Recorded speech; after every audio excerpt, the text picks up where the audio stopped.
ये कुछ क्वेश्चन हैं जो पिछले किसी न किसी एग्ज़ाम में आए हुए हैं। तो देखते हैं कि ये जो क्वेश्चन नंबर 10 है, ये यूपीपीएससी 2025 में आया हुआ है, यूपीएससी प्री में है, ग्रुप डी में आया हुआ है, एसएससी सीजीएल और बीपीएससी 2010 में आया हुआ है। कह रहा है कि अनाज की खेती सबसे पहले शुरू हुई थी, यानी the cultivation of cereals first started in. Option 1 है न्यूलिथिक एज, ऑप्शन बी है मेसोलिथिक एज, ऑप्शन सी है पैलेयोलिथिक एज और ऑप्शन डी है प्रोटोहिस्टोरिक एज। इसका जो राइट आंसर है वो है option number A, neolithic age. Neolithic age को वो हम और दूसरे नाम से जाते हैं, वो है स्टोन एज। इस तरीके के क्वेश्चन काफ़ी पूछे जाते हैं। इसको हम आसान भाषा में समझे, जो पैलियोलिथिक एज है, जिसको हम ओल्ड स्टोन एज भी कहते हैं, इस दौर में इंसान सिर्फ शिकार और फल फूल इकट्ठा करता था। उन्हें खेती का कोई ज्ञान नहीं था इस एज में, ओल्ड स्टोन एज में। फिर दूसरा था मेसोलिथिक एज, जो कि मिडिल स्टोन एज कहा जाता है। यहाँ से एक बदलाव शुरू हुआ, इंसान ने जानवरों को पालना शुरू कर दिया था, लेकिन बड़े पैमाने पर खेती अभी शुरू नहीं हुई थी मेसोलिथिक एज में। फिर आता है न्यूलिथिक एज। ये वो वक्त था जब इंसान ने पहली बार ज़मीन पर बीज बोना और अनाज को उगाना शुरू किया था। क्वेश्चन एक बनता है कि सबसे पहला अनाज कौन सा उगाया गया था? तो मनुष्य द्वारा सबसे पहला उगाया हुआ अनाज जो था वो था गेहूं यानी वीट, और जौ यानी बार्ले। भारत में खेती का सबसे पुराना जो सबूत मिलता है वो पाकिस्तान के मेहरगढ़ में मिलता है। इसके अलावा एक और चीज़ पूछी जाती है कि जो इंसान थे वो फूड गैदरर यानी खाना इकट्ठा करने वाले से फूड प्रोड्यूसर यानी खाना बनाने वाले किस एज में बने थे? तो वो था न्यूलिथिक एज। फिर नेक्स्ट क्वेश्चन है, ये उत्तराखंड पीसीएस प्री 2006 में आया था, आरआरबी जेई 2021 में आया था, एसएससी सीएचएसएल में आया था और राजस्थान आरपीएससी आरएएस में आया हुआ है। कह रहा है the earliest evidence of man in India is found in.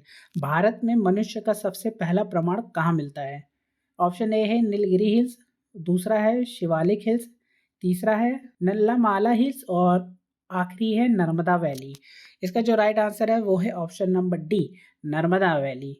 Bharat में सबसे पुराना मानव यानी ह्यूमन का सबूत मध्य प्रदेश की नर्मदा वैली से मिला था।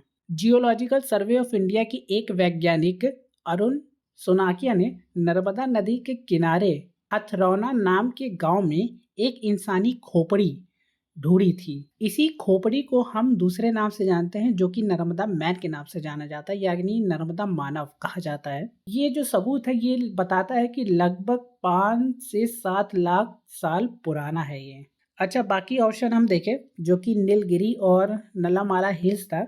इन पहाड़ियों में पुराने औजार तो मिले हैं, लेकिन इंसानी हड्डी या फोसिल के इतने पुराने सबूत नहीं मिले हैं। फिर है शिवालिक हिल्स में, यहाँ से बहुत पुराने बंदर यानी एपेस के फॉसिल तो मिलते हैं, लेकिन वो मानव नहीं थे। फिर नेक्स्ट क्वेश्चन है, ये 66th बीपीएससी री एग्जाम में पूछा गया था।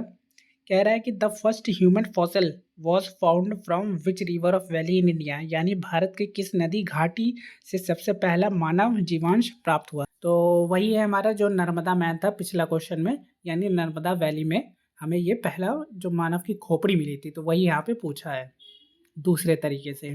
फिर है नेक्स्ट क्वेश्चन, जो कि यूपी लोअर पीसीएस का क्वेश्चन है, 2015 में आया था। कह रहा है कि रॉबर्ट ब्रूस फुटे वो discover the first Palaeolithic tools in India was an, यानी हमें बताना है कि रॉबर्ट ब्रूस फुटे थे कौन जो ये डिस्कवरी किए थे पैलियोलिथिक टूल्स की। इसका जो सही जवाब था वो दो है, एक है पहला जियोलॉजिस्ट भी थे और दूसरा ऑप्शन जो था आर्कियोलॉजिस्ट भी थे। जियोलॉजिस्ट हम इन्हें क्यों कहते हैं? क्योंकि इनका जो असली पेशा था वो ज़मीन की बनावट और पत्थरों की जांच करना था, इसलिए जियोलॉजिकल सर्वे ऑफ इंडिया में काम करते थे।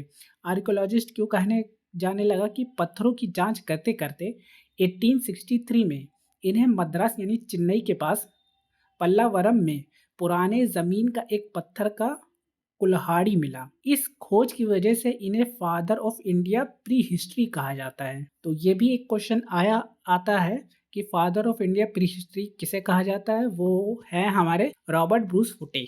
अगर शॉर्ट में समझे तो वो नौकरी से तो एक जियोलॉजिस्ट थे, लेकिन उनकी एक खोज ने उन्हें आर्कियोलॉजिस्ट भी बना दिया था। इसलिए दोनों ऑप्शन सही है, जियोलॉजिस्ट और आर्कियोलॉजिस्ट। और जो बाकी ऑप्शन था, जैसे कि ऑप्शन नंबर सी और डी, जैसे कि पैलियो बोटेनिस्ट, ये उन लोगों को कहा जाता है जो पुराने जमीन के पेड़ पौधों की स्टडी करते हैं। हिस्टोरियन, जैसे कि आपको पता है, इतिहासकार के लिखे हुए रिकॉर्ड की स्टडी करते हैं। नेक्स्ट क्वेश्चन है, यूपीपीसीएस 2010 में आया हुआ है। कह रहा है कि the 3 age system divided into stone, bronze and iron from the collection of Copenhagen museum was coined by, यानी कोपेनहेगन म्यूजियम के कलेक्शन से पत्थर, कांच और लोहे की बटी 3 चीज सिस्टम को किसने बनाया था। इसका जो राइट आंसर है वो है थॉमसन। इसके पीछे की एक कहानी है, जो कि है कि 1836 के आसपास ये जो थे थॉमसन, ये डेनमार्क के एक म्यूजियम में क्यूरेटर थे। म्यूजियम में बहुत सारी पुरानी चीज़ें बिखरी हुई थी। इन्होंने देखा कि कुछ औजार पत्थर के हैं तो कुछ ब्रॉन्ज के हैं और कुछ लोहे के थे। इन्होंने इन चीज़ों को उनके मटेरियल के हिसाब से 3 अलग अलग किस्मों में बांट दिया था। एक हिस्सा जो था वो स्टोन एज का, यानी पाषाण काल, सबसे पुराना वक्त जब लोग सिर्फ पत्थर का इस्तेमाल करते थे।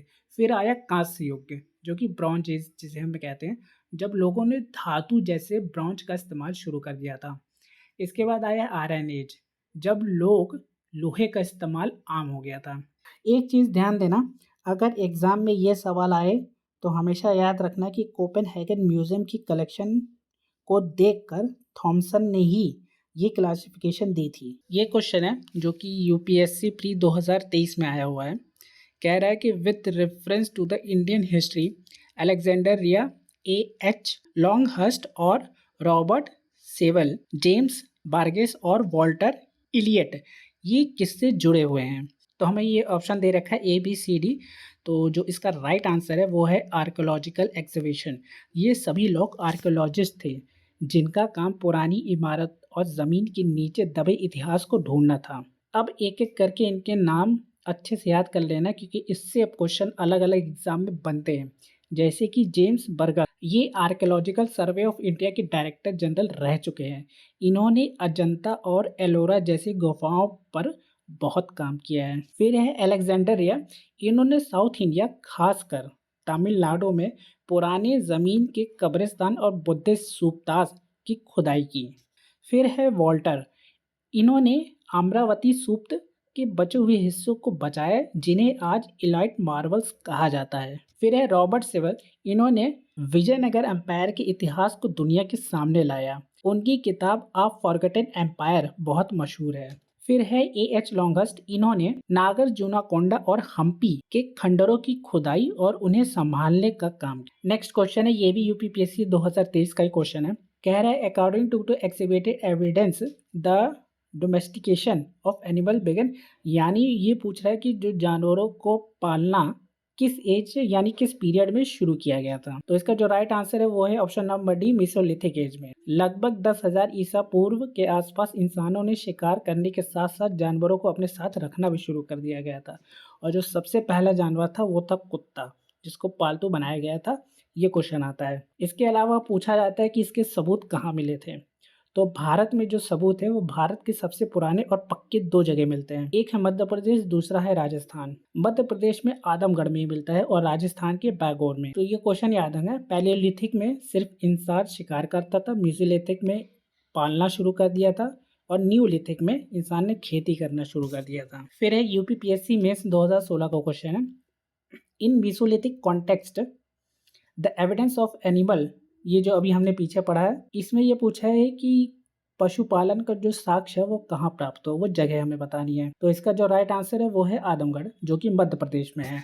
यहाँ से ऐसे सबूत मिले हैं जो बताते हैं कि उस जमीन के लोग खेती और शिकार के अलावा पशुपालन भी करते थे। अगर ऑप्शन में बैगौर होता तो वह भी सबूत सही होता, क्योंकि वहाँ से भी पशुपालन के सबूत मिले हैं। ये नेक्स्ट क्वेश्चन है, एसएससी सीजीएल 2019 में आया और यूपीपीएससी मेंस 2010 में पूछा गया है। कह रहे हैं from which one of the following sites have bone implements form, यानी निम्नलिखित में से किस स्थान से हड्डी के औजार प्राप्त हुए हैं। ये हमारे पास ऑप्शन है। तो इसका जो राइट आंसर है वो है महादा। ये उत्तर प्रदेश के प्रतापगढ़ डिस्ट्रिक्ट में पड़ता है। यहाँ से बड़ी मात्रा में हड्डी और सींगे यानी हॉर्न्स, जो सींग होता है, से बने औजार और ऑर्नामेंट यानी गहने मिले हैं। ये भारत की उन गिनी चुनी साइट में से एक है जहां मेसोलिथिक पीरियड में बोन्स टूल का इस्तेमाल इतने बड़े पैमाने पर दिखता है। एक ऑप्शन और है जो कि ऑप्शन नंबर डी है, सराय नहर राय। ये भी एक बहुत महत्वपूर्ण मेसोलिथिक साइट है जो महादहा के पास ही पड़ता है, यानी प्रतापगढ़ के पास ही। यहाँ से हड्डियों के कुछ अवशेष मिले हैं, लेकिन महादहा अपने बोन्स टूल इंडस्ट्री के लिए ज़्यादा मशहूर है। ऑप्शन नंबर ए था जो कि चौपानी मांडो। ये साइट मिट्टी के बर्तन के शुरुआती सबूत के लिए जानी जाती है। और दूसरा है ऑप्शन नंबर बी जो था वो काकोरिया। यहाँ एक मेगालिथिक साइट है जो कि हम कहते हैं बड़े पत्थरों वाली कब्रें, जो इस सवाल के कंटेक्स्ट से बिल्कुल मैच नहीं खाती। एक चीज़ और याद रखना, अगर इसी क्वेश्चन में वो ऑप्शन ना हो और ऑप्शन में आपको दे दिया जाए चिरान और बुरजाहोन, तो ये भी सही हो सकते थे, तो क्योंकि यहाँ से भी बोन्स टूल मिले हैं। चिरान ये बिहार में है और बुरजाहोन ये कश्मीर में है। नेक्स्ट क्वेश्चन है जो कि इलाहाबाद हाईकोर्ट ROAR 2016 में आया था और MPPSC 2004 में आया हुआ है। कह रहा है कि bone ornaments in mesolithic contest in India has been obtain from. वही पूछा है कि हड्डियों के जो आभूषण हैं वो कहाँ से मिले हैं, कौन सी जगह से मिले हैं।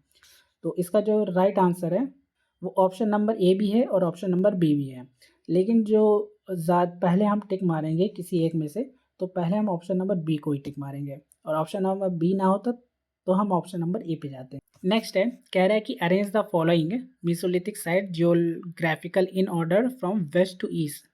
सबसे पहला है पैसरा, दूसरा है लेखाकिया, तीसरा है बिरबानपुर और चौथा है महादहा।